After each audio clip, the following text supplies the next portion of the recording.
So, hi everyone. I'll start in English so that Felice, Tatiana, and the Deakin University team can follow. So my name is Judith Kammerkat. So as you may have gathered, I'm Marion Leboyer's daughter, and I'm very, very happy to be here to present to the two inspiring and rising stars in the French food scene.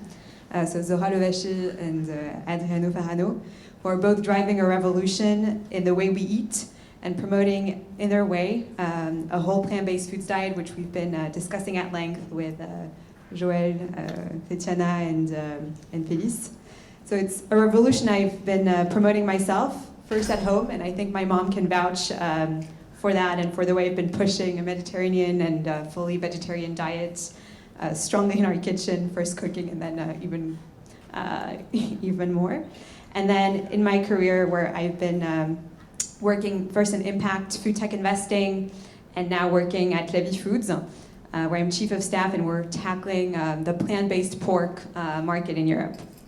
And I'm delighted to see my mother has come to see eye to eye with me on the importance of that topic and plant-based food. Something I noticed when I saw Felice's book, Brain Changer, on her nightstand, and realized perhaps our readings were starting to merge. And to Joël's point about the 30 or actually 25 plant-based foods we should have on a weekly basis, we now try to track this together. Donc je repasse en français pour présenter les parcours inspirants de Zora et d'Adriano dans la food. Inspirant à plus d'un titre. Inspirant d'abord parce que c'est des carrières pour tous les deux de passion et de conviction. Donc Zora, après 10 ans en tant qu'architecte d'intérieur, tu décides de passer un CAP et de suivre ta passion pour la cuisine en ouvrant ton premier restaurant en 2016, Sonate, au cœur de Paris dans le 9e arrondissement. Et rapidement, ce projet de créer une cantine végétale attire une véritable fanbase. Tu es repéré par le célèbre critique culinaire François-Régis Gaudry, qui préface son livre Sonate, que tu publies en 2022, pour lequel j'ai un peu aidé dans la réalisation, qui est disponible tout à l'heure donc, à la librairie si vous souhaitez l'acheter, même le faire dédicacer. Où tu partages ton amour pour les légumes, pour les céréales, à travers les recettes aux saveurs algériennes, héritées de ta grand-mère, et aux saveurs méditerranéennes, inspirées d'un chef qui nous inspire toutes les deux pour le coup, je pense, qui est Yotam Ottolenghi, et que vous pourrez goûter dans quelques minutes au moment du buffet. Donc, Adriano, après une brillante carrière de journaliste entrepreneur, vous montez votre start-up en sortant de Stanford, donc WatchUp, l'application qui a réinventé le JT à une époque où Brut, le streamlining des nouvelles n'existait pas encore. Et donc après la revente de cette société, vous trouvez un amour pour les farines anciennes. On l'entend à vous écouter, on sent que c'est un sujet que vous pourriez aborder sur les différentes vertus du pain sans vous arrêter.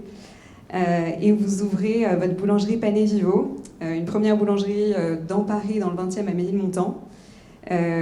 Avec un réseau qui compte aujourd'hui 7 boulangeries parisiennes, un service d'abonnement et qui met en avant les nutritions et les vertus du pain, mais je vous laisserai en parler de façon plus brillante que moi.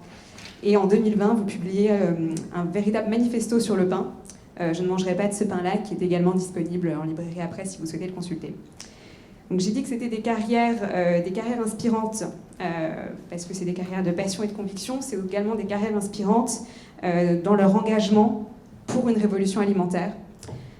Zora, je pense dire qu'on partage un combat qui est celui de placer les légumes, les céréales et les légumineuses au cœur de l'assiette, et non pas comme simple accompagnement, mais vraiment de montrer qu'on peut en faire un véritable plat et des véritables créations. Vous pourrez le voir, donc tu as maintenant monté ton service de traiteur. Vous pourrez le voir tout à l'heure, moi j'ai encore un souvenir ému d'un plat que tu avais composé à ta carte, qui s'appelait Croque la Casbah, et qui était à base de frigola sarda, de fèves au citron confit et d'aubergines en beignet. Je crois que de ce que j'ai vu, on pourra déguster des créations similaires tout à l'heure. Et donc qui incarne vraiment ce combat de remettre les légumes au cœur de l'assiette. Adriano, c'est pas les légumes que vous mettez au cœur de l'assiette, mais plutôt le pain, et avec le combat qui est celui de redonner au pain la place centrale au cœur de notre alimentation. Pas n'importe quel pain et pas n'importe quelle farine. Et c'est un combat d'autant plus singulier, d'autant plus honorable que c'est vrai qu'on est dans une époque où on entend beaucoup de choses et son contraire et leur contraire sur le gluten. Mais je vous cède la parole à tous les deux, peut-être en commençant par Zora. pour expliquer ces combats et vos parcours. Merci beaucoup.